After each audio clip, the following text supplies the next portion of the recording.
హల్లెలూయా.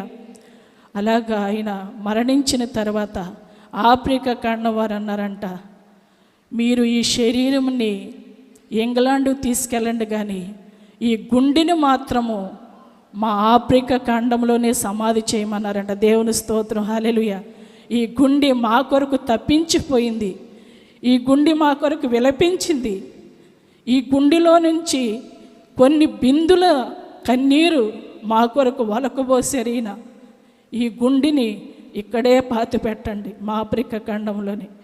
ఈయన శరీరం మాత్రము ఇంగ్లాండ్ తీసుకెళ్ళండి అని చెప్పారంట. దేవుని కొరకు ఎంతగా వాళ్ళ జీవితాలు అప్పగించుకున్నారో. తిని తాగి మత్తులుగా ఉండి ఏమి తిందాము, ఏమి తాగము, ఏమి సంపాదించుకుందాము, ఏమి ధరించుకుందాము, ఇటువంటి సుఖభోగాల కొరకు, భోగభాగ్యాల కొరకు కాదు, కానీ వారి